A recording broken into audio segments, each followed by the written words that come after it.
Na, dabar tai jau maksimalių išbandymų metas. Labai saldus, tvirtas, pats nuostabiausias varškės kremas desertinis pasaulyje.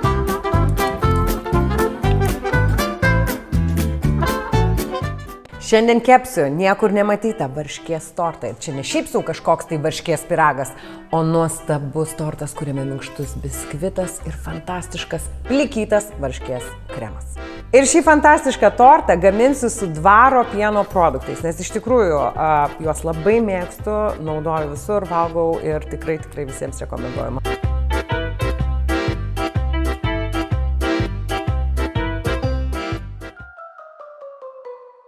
3 kiaušiniai, 200 g cukraus ir išplakam iki maksimaliai pasipūtusių putų.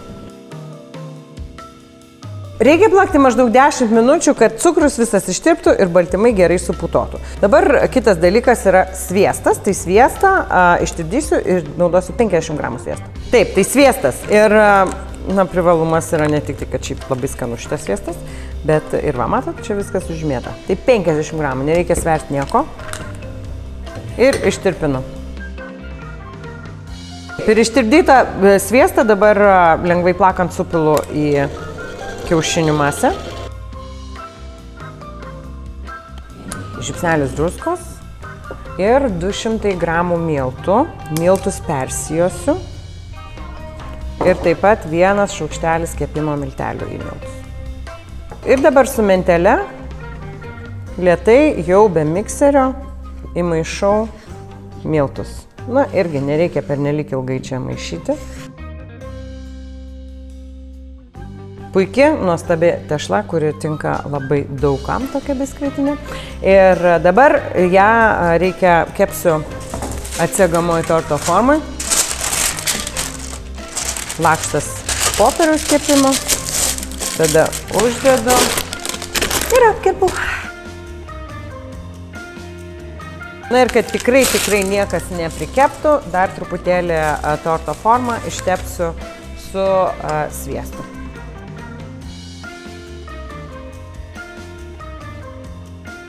Pilu biskvitą į kepimo indą. Ir viskas, dabar orkaitėj. Kepimas, aišku, kaitinimas tik tai iš viršaus ir apačios, jokių temėjelių nereikia. Ir 180–190 laipsnių apie 20 minučių. Dabar pagaminsiu plikytą kremą, arba, kitaip tariant, tiksliau gal labiau anglišką kremą, nes Lietuvoje yra vadinamas kažkodėl tai plikytų kremu, nes yra verdamas su triniais arba be trinių, su sviestu arba be sviestų, bet iš esmės tai yra custard. Angliškas kremas dar kartais vadinamas, kitaip tariant, kai naudojama grietinėlė ir pienas, ir triniai sutirština tą kremą. Bet aš visuomet, nes kadangi esu ne vieną kartą pagadinus reikalus, tai aš visuomet naudoju ir gaminu šitą kremą su šaukštu krakmolo. Tokiu atveju krakmolas padeda viskam susijungti ir jeigu netyčia perkaitinsit, tai kremas neatsidalys. Labai irgi viskas tikrai nesudėtinga. Pirmiausiai 4 kiaušiniai, tiksliau 4 tryniai. Trynius išmaišau su 100 g cukraus, o tuo metu kaitinsiu skystį, kuris bus reikalingas šitam kremui. Ir tai yra grietinėlė ir pienas. Tai aišku, galima daryti maždaug pusę per pusę, skysčio reikia apie 600–650 ml. Tai aš naudosiu visą indelį, čia yra 450 dvaro grietinėlės, tikrai puikiai grietinėlė, labai ilgai galioja, puikiai išsiplaka, žodžiu, viskam tinka. Tai grietinėlę pilu į puodą ir tada grietinėliai į kompaniją 200 ml pieno. Kaista grietinėlė su pienu, neturi užvirti, bet beveik virimo temperatūra. O čia ištrinu gerai su šluotele, galima ir su mikseriu beje, bet galima nebūtina, čia ne biskvitas. Tiesiog ištrinu trynius su cukrumi, kad išsimaišytų ir cukrus truputėlį aptirptų. Ir šaukštas krakmolo. Bulvių arba kukurūzų krakmolas tinka. Jeigu nėra krakmolo, ir šaukštas miltų bus gerai. Na va, jau po truputį kaista. Tai dabar supilu Pradžioj šiek tiek nedaug. Sumaišau. Dar vanilinio cukraus. Visą grietinėlės ir pieno masę. Ir dabar grąžinu visą šį skystį atgal į puodą. Ir dabar maišau. Lėtai, ramiai, neplaku taip, bet maišau, nes tada, kadangi čia yra daug trinių ir riebalų, tai susidarys daug putų, tai tiesiog maišau, kol viskas sutirštės. Prašau, ir iš karto matosi, kremas sutirštėjo, baigiam, išjungiam. Tas dubuo, iš karto, nes viską perpilu čia, kad jisai greičiau pradėtų vėsti. Puikiai. Jisai yra labai skanus šitas kremas. Iš karto įspėju. Saldus, tikrai užtektinai saldus, bet dar įdėsiu varškės ir tikrai tas saldumas nebebus toksai ryškus. Kitas dalykas, tai aš naudosiu šitą dvaro varškę, kuri yra tokia drėgnesnė, kremiška ir labai puikiai tinka. Ir ką dabar aš padarysiu, tai nieko nereikia nei per sietelį trinti, aišku, priklausomai nuo to, kokia varškė, bet man pakanka ją tiesiog sudėti į kremą, nieko tokio, jeigu kremas yra dar truputėlį šiltas, ir tiesiog viską išmaišysiu.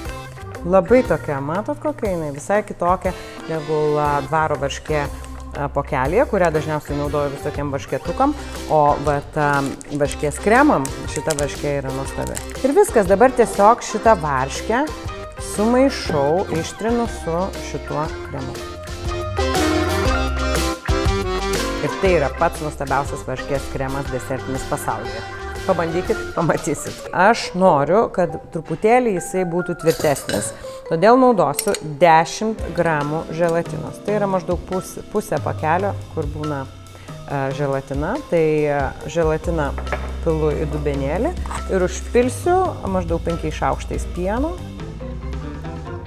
Dabar jį truputėlį pabrinks ir tada šiek tiek ją pašildysiu, kad jį visiškai ištirptų.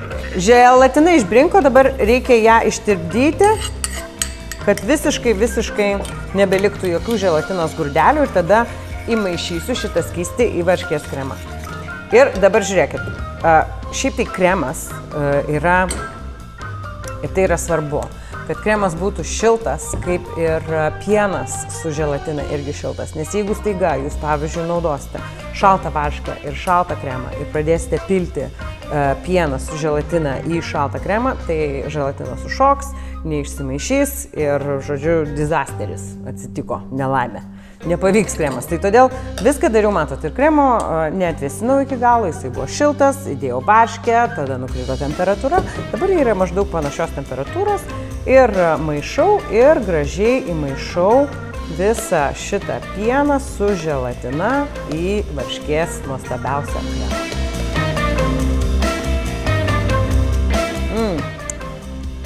Fantastiška, bet man norėtųsi druskos.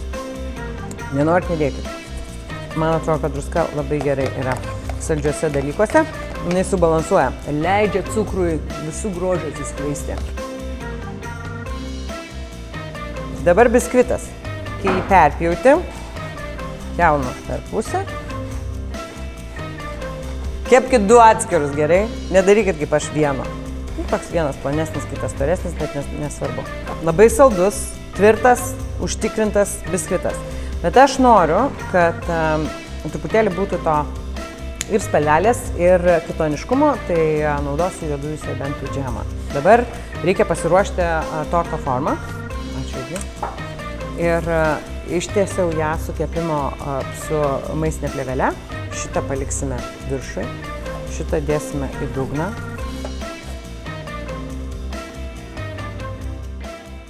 Taip, truputėlį išsiplėtė biskvitas, nes kadangi aš jau aukštyn kojom versiu, čia buvo viršus, tai aš viršų noriu padaryti dugnu. Tai truputėlį kraštelius apipjausiu, dar gražiau atrodys. Va, tobulai, dedu į dugną. Ir biskvitas yra ganėtinai toksai, jau jisai yra atvėsęs, reikia, aišku, naudoti atvėsusi. nekaršta ir perpjauti lengviau, bet, na, nebūtina ten, kad jau būtų visiškai šaltas. Ir dabar aš noriu biskvitą truputėlį palaistyti, padarysiu tokį sirupą. Čia yra juodųjų serbentų uogienė, 2 šaukštai, tada citrinos, pusės citrinos maždaug sultis. Ir maždaug 2 šaukštai šilto vandens. Nu ką, ir viskas. Ir dabar šituo sirupėliu palaistau biskvitą.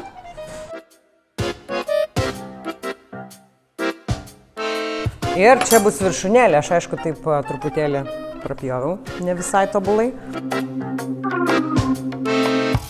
Dabar šitą fantastišką, nuostabiausią pasaulyje varškės kremą pilu į paruoštą torto formą. Matot, kodėl čia yra tikrai tortas, kurį padarys ir tie, kurie gyvenime nėra darę jokio torto.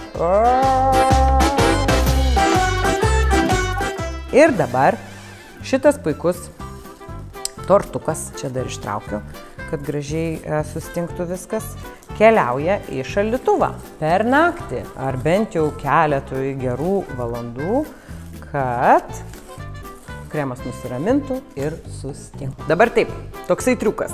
Man patinka tokie tortai, kad būtų natūralūs. Blogiausias tortas yra tas tortas, kuris yra uždengtas su cukraus mase. Tokius tortus į tortų tribunolą. Kam to cukraus reikia? Nesąmonė! Gražiausi tortai yra natūralūs nuogi tortai. Tai dabar žiūrėkit, apverčiau aukštyn kojom.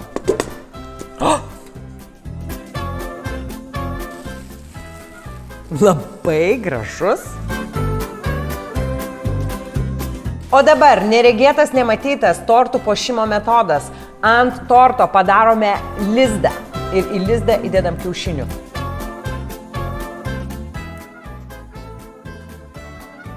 Kur viščiukas?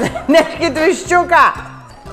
Dėmesio, jeigu norite, kad būtų tortas toks labiau tolygus, tai galite visuomet pasigaminti dar papildomai kremo.